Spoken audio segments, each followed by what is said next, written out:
Now let's look at data tables. So the data table is one of the main types of, it's one of the main ways of interacting with data. So data table, when we select a data table, we can see a few configuration options available. So N is the number of entries that we want in our data table, the number of rows, and then here are the columns.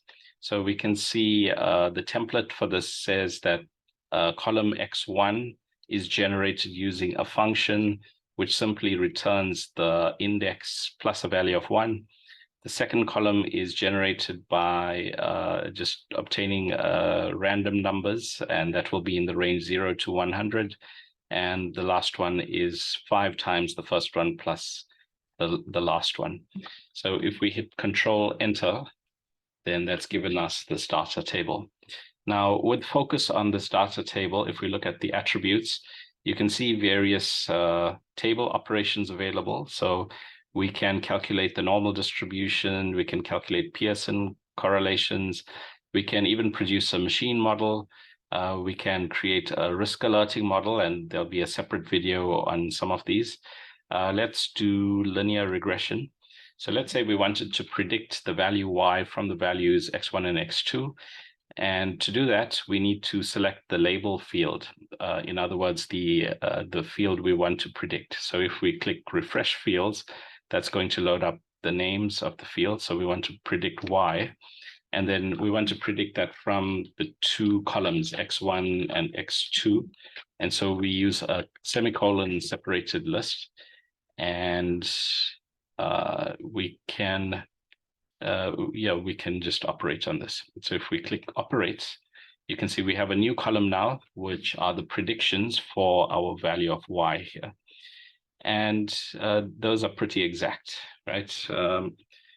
The next thing we can do, so we need to give this table focus again. So clicking back here, then we get access to our object attributes. Let's also add a plot. So with a 2D plot, we select as the X value, X1, and the output values X2 and Y. So if we click operate, we get the plot down here. Okay, so all these types of operations are available under table operations. And each of these topics deserve a separate video. We could maybe look at the column editing. So under the column editor, again, we can create, so we can apply a user created function. So let's say we wanted to add a new column, and let's call it Z. Not Z, I'm going to use Z just now. So let's just call it P.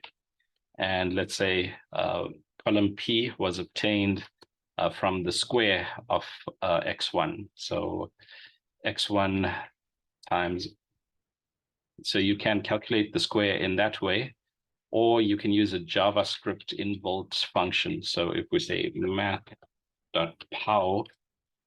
and we're doing this on this value, and we want to square it, then if we click on operate here, then we can see, I'm not sure why an extra one has appeared here, but we can see we've got the square of column x1 here. And so there are a couple of bugs to fix still. We'll get to those. So going back to the data table, so that's a user created function. Then we can also calculate the number of standard deviations as a Z value.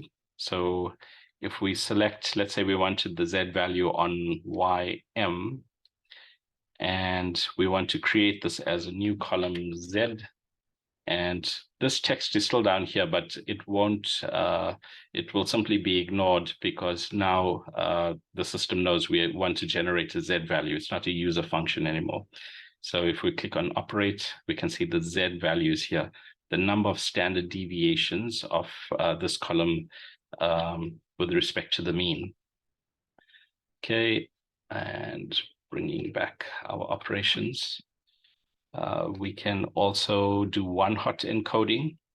So with one-hot encoding, we look at the distinct values. So this is more for classification. Let's create a variable which is which has just a few values in it.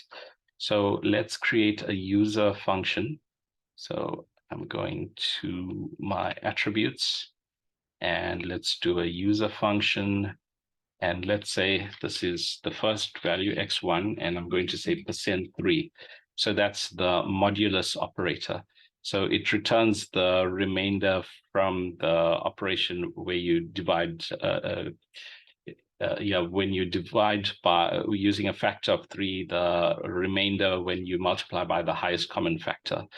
So if we click that, we can see now we have a column here, and I've gone and overwritten the Z value. Well, no, it's a new column.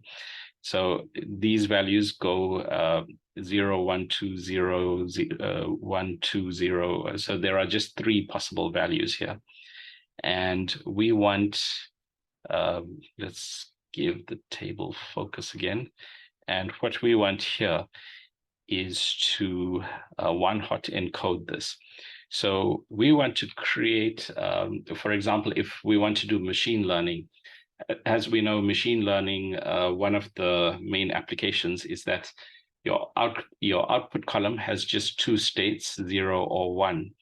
Now, if you have a column with more than 2 states, the way to convert it to 2 states is to look at every single possible value. So we can look at a value of 1. Does that row have a value of 1? Yes or no? And then does that row have a value of 2? Yes or no? Does it have a value of 0? Yes or no? So we will one-hot encode this column Z, and that's basically it. So we say operate, and we can see here is Z1. So in this case, Z is 1, so that's a 1. In this case, Z is 2, so that's not a 1, so we get a 0 there. And here we can see is Z 2. In this case, Z is 2, so we get a 1. Then is Z 0? Z is 0 here.